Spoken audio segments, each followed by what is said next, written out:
Elimika na Mahasin TV, pata kujua wema wa Uislamu.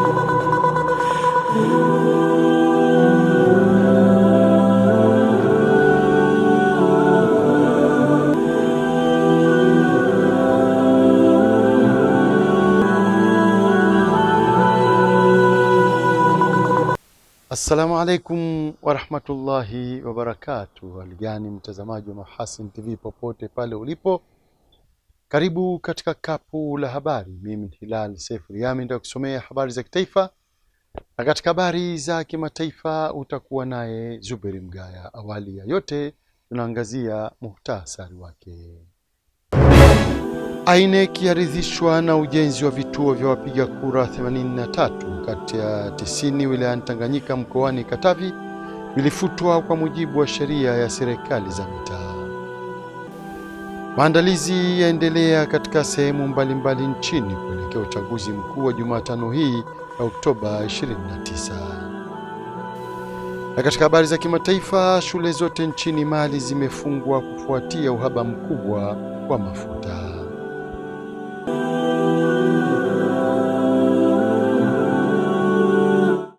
Na mkapu la habari linaanzia huko mkoani Katavi.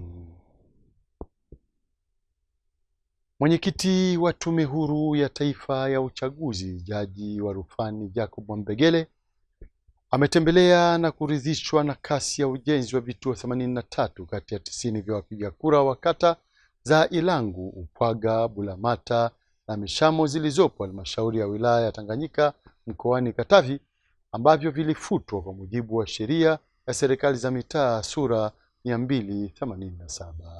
Nuhu Stima ana undani wa taarifa hiyo. Akizungumza mara baada ya kufanya ukaguzi katika vituo hivyo, amesema ni jitihada za haraka zilizofanywa na Tume Huru ya Taifa ya Uchaguzi kuharakisha ujenzi wa vituo hivyo baada ya kufutwa na waziri mwenye dhamana ya serikali za mitaa kwa mujibu wa sheria ya serikali za mitaa.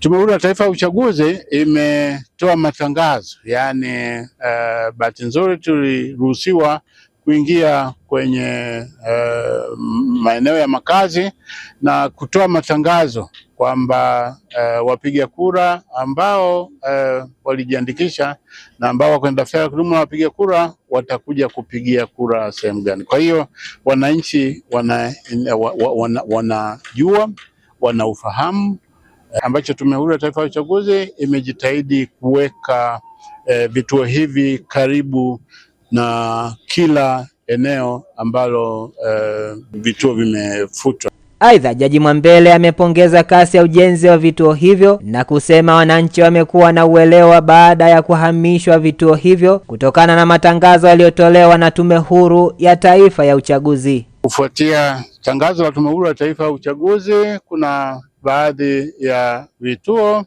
tulisema kwamba tunavihamishia nje ya makazi, lakini kizuri zaidi ni kwamba nimeambiwa kwamba wananchi wanaufahamu na watakuja wajitokeze, na kama nilivyoona maandalizi yanaendelea vizuri hapa, wanamalizia tu kwa ajili ya kukamilisha zoezi. Kwa upande wake, msimamizi wa uchaguzi jimbo la Tanganyika Bikagemlo Mutagwaba ameeleza idadi ya vituo vilivyokamilika na kusema hamasa mbalimbali zinaendelea ili kuwafanya wananchi wote kujitokeza kutimiza haki yao ya msingi kikatiba.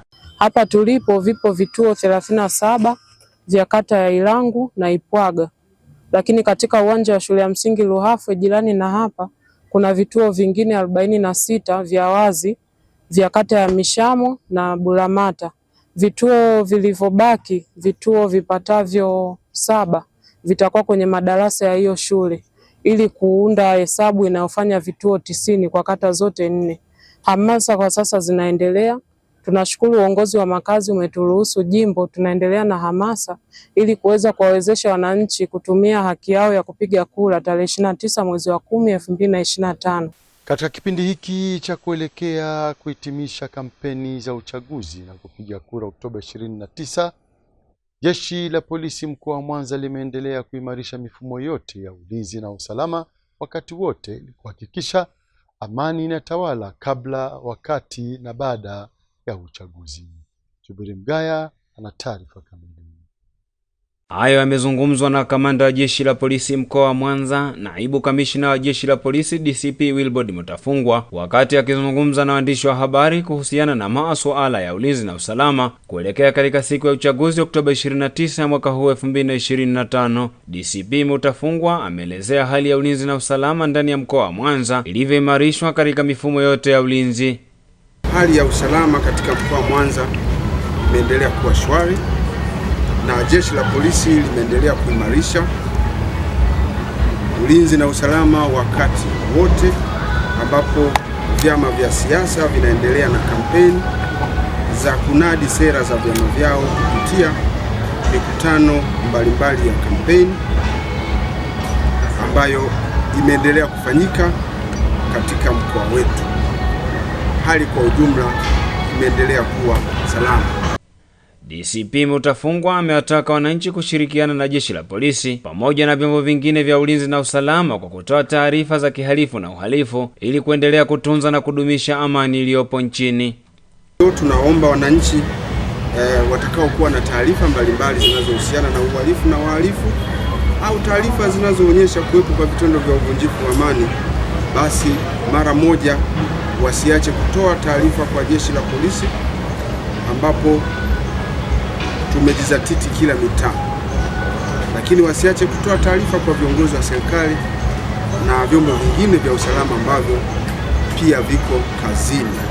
Katika hatua nyingine, DCP Wilbord Mutafungwa amewataka wananchi kutokuwa na hofu kwa askari wa Jeshi la Polisi, hususan usalama barabarani, badala yake wafurahie uwepo wao, hali inayoashiria kuimarika kwa ulinzi na usalama ndani ya mkoa wa Mwanza. Zidi kuwakumbusha wananchi wa mkoa wa Mwanza kuendelea kutoa ushirikiano na ongezeko la askari barabarani na vitendea kazi wala lisiwape hofu ya aina yoyote, badala yake liwape furaha, kwa sababu tafsiri yake ni kwamba ulinzi unaenda kuongezeka na usalama wa watu unakwenda kuongezeka katika mkoa wa Mwanza. Tunataka kuona katika kipindi hiki chote uhalifu wote unadhibitiwa.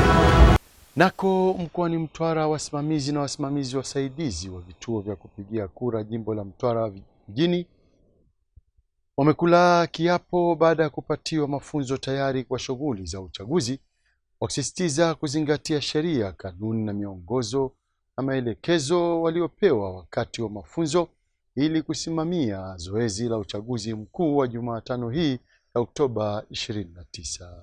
Taarifa zaidi inasimuliwa naye Rajab Shaban Matuga. Akizungumza wakati ya kiapo na mafunzo hayo yaliyofanyika katika ukumbi wa Stella Maris, Manispaa Mtwara Mikindani, mkurugenzi wa uchaguzi jimbo la Mtwara mjini Gwakisa Mwasieba amewataka wasimamizi kufuata sheria na taratibu zilizowekwa na Tume Huru ya Taifa ya Uchaguzi ili kuondoa malalamiko na vurugu wakati wa uchaguzi. Jaribu kituo chako, basi matokeo yanaharibika toka kwenye kituo chako mpaka kwenye kata mpaka kwenye jimbo. Kunabidi uwe makini sasa. Tusiharibu matokeo toka kwenye kituo chako, kwa sababu matokeo yanaanzia kwenye kituo, ndio tunapata matokeo mazuri, si ndio?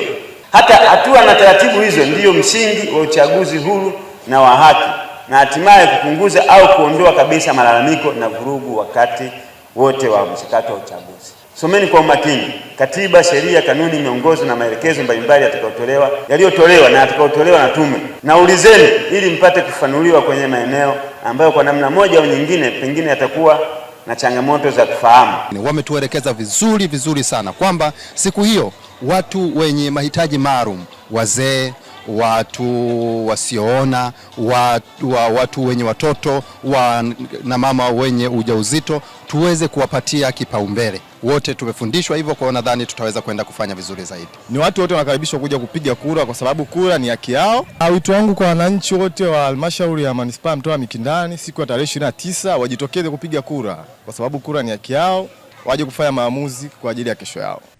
Katika hatua nyingine, makarani waongoza wapiga kura 352 wamepewa mafunzo na kula kiapo kuongoza vituo vya kupiga kura katika jimbo la Mtwara mjini lenye jumla ya vituo vya kupiga kura 316 vilivyopo katika kata 18 za halmashauri ya manispaa Mtwara Mikindani. Akizungumza wakati wa mafunzo hayo yaliyofanyika Oktoba 25 katika kituo cha Stella Maris mjini Mtwara, mkurugenzi wa uchaguzi jimbo la Mtwara mjini Gwakisa Mwasieba amewataka kuzingatia mafunzo hayo. Mnategemewa kuzingatia sheria na maelekezo mtakayopewa, kanuni na maelekezo mtakayopewa.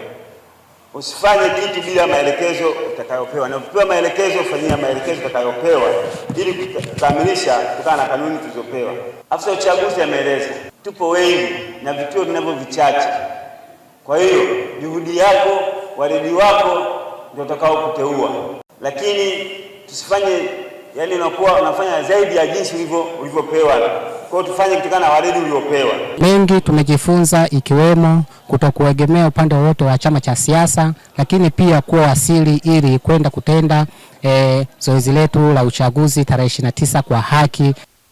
Wananchi wa mkoa wa Arusha wamehimizwa kujitokeza kwa wingi kutumia haki yao ya kikatiba kwa kupiga kura na kuwachagua viongozi wanaowataka Oktoba 29, huku wakihakikishiwa amani, utulivu na usalama kabla, wakati na hata baada ya zoezi la kupiga kura kukamilika. Hakikisho hilo limetolewa na mkuu wa mkoa wa Arusha na mwenyekiti wa kamati ya ulinzi na usalama CPA Amos Gabriel Makala wakati akizungumza na waandishi wa habari ofisini kwake zikiwa zimesalia saa chache kabla ya uchaguzi mkuu Oktoba 29. Hali ya usalama katika wilaya zote za mkoa wa Arusha ni shwari. Kwa hiyo wajitokeze wakatimize haki yao ya kupiga kura, haki ya kikatiba. Tunawahakikishia katika kujitokeza kwao hakuna mtu au kikundi ambacho kitakuwa na nafasi ya kuwazuia watu kwenda kupiga kura. Kwa hiyo wale wote waliojiandikisha wakatumie haki hiyo ya kwenda kupiga kura. Niwahakikishie usalama wao wakati huu na wakati wa uchaguzi na baada ya uchaguzi. CPA Makala amesema ikiwa zimesalia siku 2 hadi 1 kuelekea siku ya kupiga kura, maandalizi yote yameshafanyika kwa mujibu wa Tume Huru ya Taifa ya Uchaguzi INEC, huku kampeni za vyama vya siasa zikiendelea vizuri kuelekea kuhitimisha Jumanne ya Oktoba 28. Hali ya usalama katika mkoa wa Arusha ni shwari, lakini pia kampeni za vyama vya siasa vimeendelea vizuri wakati huu, na tunapoelekea katika siku ya tarehe 29, vyombo vyetu vya ulinzi na usalama vimejipanga kuhakikisha uchaguzi unafanyika kwa amani na utulivu. Tumekutana na kamati zote za ulinzi na usalama katika mkoa wa Arusha.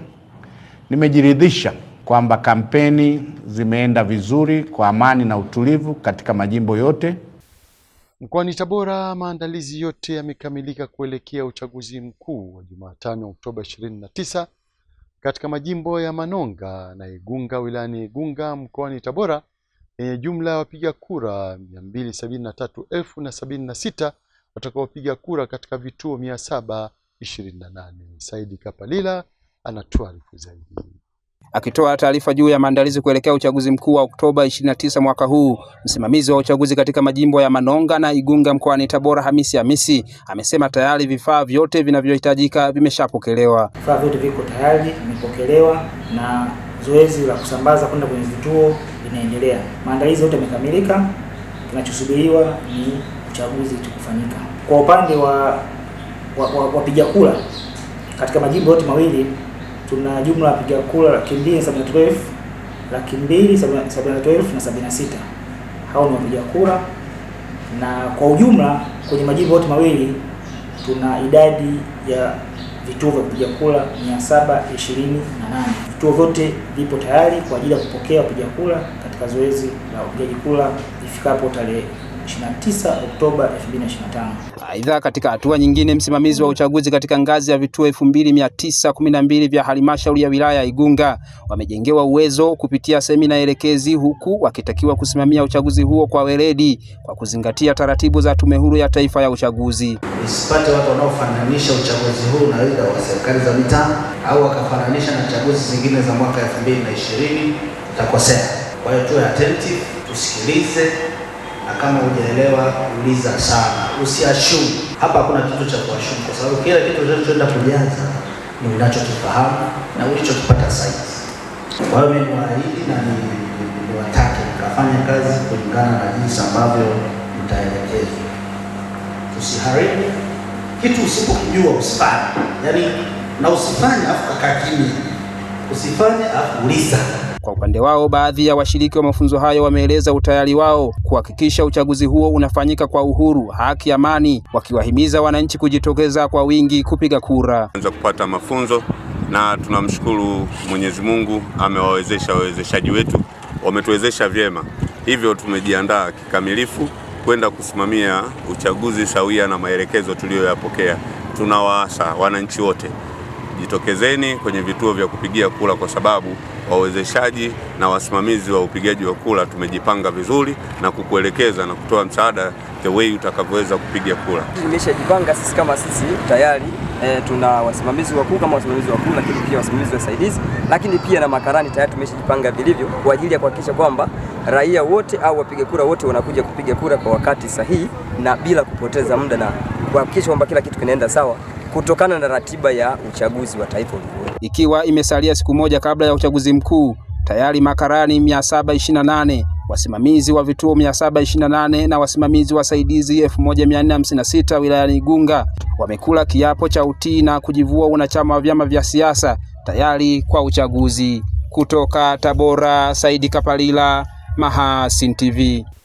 Na huko kisiwani Unguja, mkuu wa mkoa wa Kusini Unguja Bi Hamida Musa Khamis amewahakikishia wananchi uwepo wa hali ya ulinzi na usalama wa kutosha kuelekea katika siku ya uchaguzi mkuu Oktoba 29, akiwataka wananchi kujitokeza kushiriki uchaguzi kwa njia ya amani. Nuhu Stima anatuarifu zaidi. Hayo yamezungumzwa ofisini kwake Tunguu wakati akitoa taarifa fupi kuhusu mwenendo mzima wa kampeni zilizofanyika katika mkoa wa Kusini Unguja pamoja na maandalizi kuelekea katika zoezi la uchaguzi. Rais Hamida amepongeza matumizi mazuri ya demokrasia kwa wanasiasa pamoja na ushiriki wa wananchi katika mikutano mbalimbali ya kampeni kwa utulivu na amani. Nawashukuru sana wananchi wa mkoa wa Kusini Unguja kwa kutumia muda wetu vizuri katika kipindi hiki cha maandalizi kuelekea uchaguzi, kwa kushiriki katika kampeni zote zilizopangwa na vyama vyote vya siasa kwenye mkoa wetu katika hali ya utulivu, amani na mshikamano mkubwa. Ni ukweli usiopingika kwamba tulienda kwenye kampeni kwa kipindi chote hichi tukiwa tuna dhamira ya kulinda na kutumia demokrasia yetu vizuri. Hatukuwa na matukio yoyote ya uvunjifu wa amani ambayo yalipelekea kuwakwaza wanachama wa vyama vyote vya siasa na wananchi kijumla katika maeneo yao.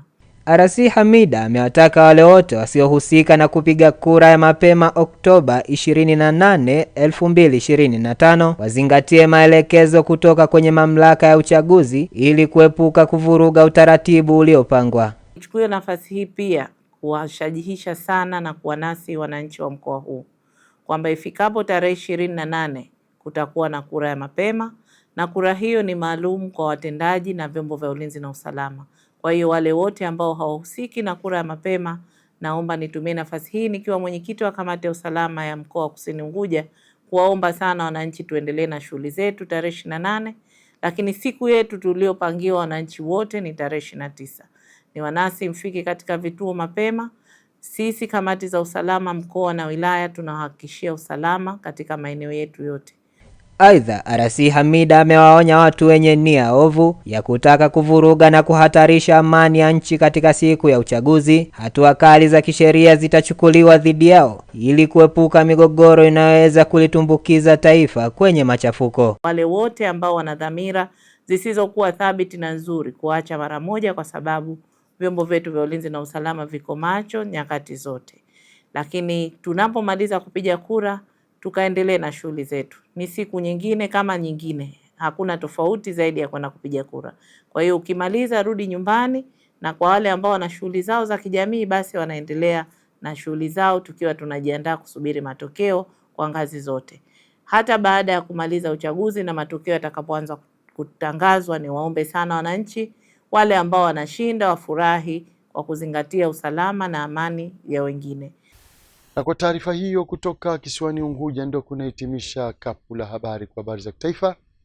Tupate mapumziko mafupi na kisha tutarejea hapa kuangazia habari za kimataifa. Hii ni Mahasin TV, pata kujua wema wa Uislamu. Mahasin TV, channel namba 455 katika kingamuzi cha Azam.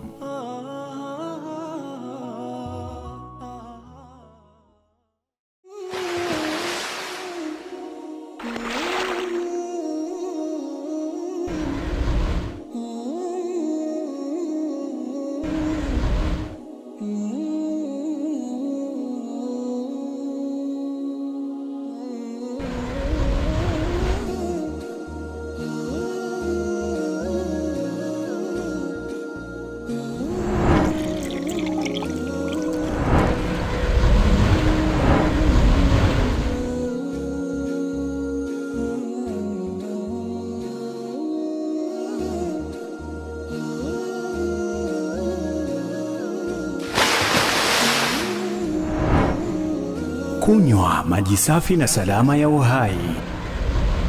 Bidhaa bora ya Bakhresa.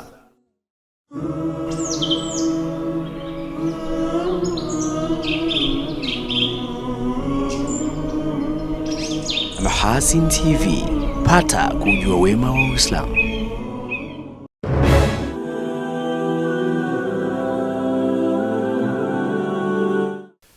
Shukran na dhati mtazamaji wa Mahasin TV kwa kuendelea kutuamini. Sasa ni wasaa kuziangazia habari za kimataifa kama zilivyoandaliwa naye Zuberi Mgaya. Karibu kwa upande wa habari za kimataifa. Shule zote nchini Mali zimefungwa kufuatia uhaba mkubwa wa mafuta kwa muda wa wiki mbili, ambapo waziri wa elimu wa Mali Amadou Sai Savane amesema taasisi za elimu nchini humo zitasimamishwa ufundishaji kuanzia Oktoba 27 hadi Novemba 9 mwaka huu 2025. Pamoja na kufungwa kwa shule zote nchini humo, waziri wa elimu wa Mali amesema kuwa shule hizo zinatarajiwa kufunguliwa tena mwezi ujao Novemba tarehe 10 mwaka huu 2025. Taasisi za elimu ya juu katika mji mkuu wa Bamako pia zimeeleza kuwa zimelazimika kusitisha masomo kwa sababu wanafunzi na walimu wanashindwa kuhudhuria masomo kufuatia uhaba mkubwa wa mafuta. Kwa wiki kadhaa sasa, Mali imekumbwa na mgogoro wa mafuta uliosababishwa na makundi ya wabeba silaha wanaozuia njia na kuweka vizuizi kwenye barabara zinazotumiwa na malori ya mafuta, ambapo hali hii imeathiri pakubwa Bamako, mji mkuu wa nchi hiyo.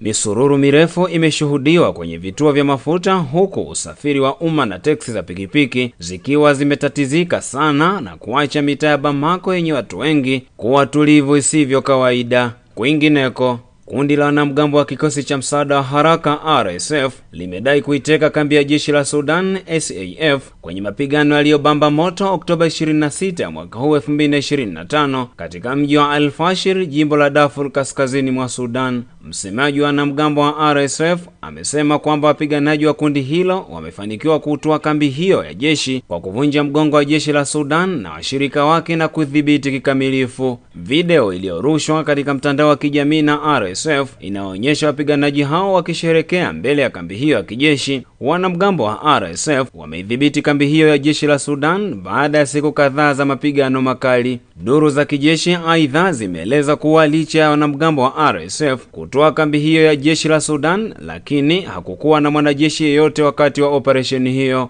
Na tukitamatisha habari za kimataifa, Wizara ya kilimo ya nchini Marekani imesema haitatoa msaada wa chakula unaonufaisha wa Marekani zaidi ya milioni 40 kuanzia Novemba 2025 kutokana na kusitishwa kwa shughuli za serikali nchini humo. Katika tovuti yake, wizara hiyo imesema hakuna msaada, huku ikiwalaumu wawakilishi wa Democratic katika Seneti kwa mkwamo huo na kuelezwa kuwa mpango wa usaidizi wa lishe humnufaisha Marekani mmoja kati ya 8. Mapema mwezi huu utawala wa Rais wa Marekani Donald Trump ulikataa kutumia hazina ya dharura ambayo ingeendeleza kutoa msaada huo, ikisema kuwa pesa hizo zinahitajika kwa dharura zinazoweza kutokea kama vile majanga ya asili, hali ambayo imesababisha Democratic kumlaani Rais Donald Trump kwa kukataa kutumia hazina hiyo. Katika taarifa ya pamoja, wabunge katika Congress wamesema pengine hilo ni kosa la kikatili na kinyume cha sheria ambalo utawala wa Trump unalifanya. Pia walimkosoa Trump kwa kutoa msaada kwa Argentina na kujenga ukumbi mpya White House wakati shughuli za serikali zimefungwa. Majimbo kadhaa yameahidi kutumia fedha zao zenyewe kufidia upungufu wowote wa fidia ambayo serikali ya shirikisho imeonya kuwa fidia hiyo haitarejeshwa, huku baadhi ya majimbo ikiwa ni pamoja na Massachusetts ambapo watu milioni 1 wanatarajiwa kupoteza msaada huo, wamesema hawana pesa za kutosha kufidia ukosefu wa fedha. Zuberi Mgaya,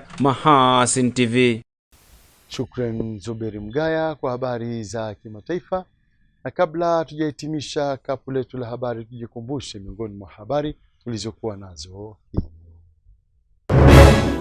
INEC yaridhishwa na ujenzi wa vituo vya wapiga kura 83 kati ya 90 wilayani Tanganyika mkoani Katavi vilifutwa kwa mujibu wa sheria ya serikali za mitaa.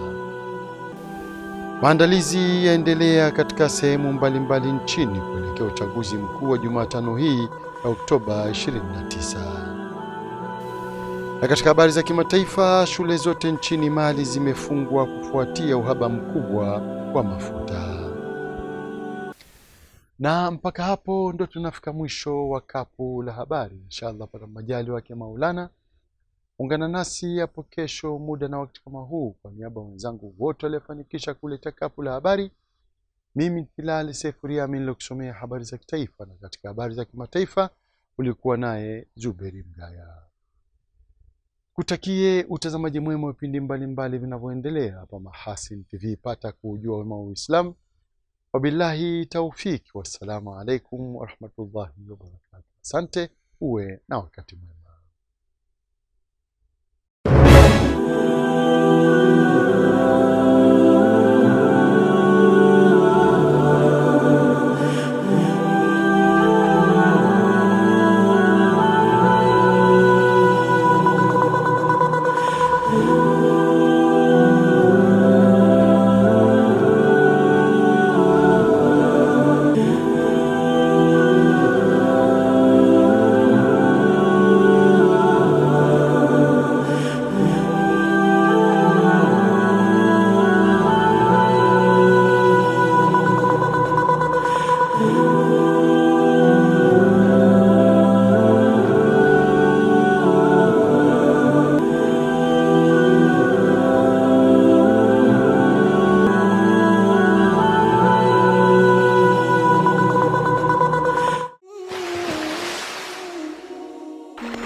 Kunywa maji safi na salama ya uhai.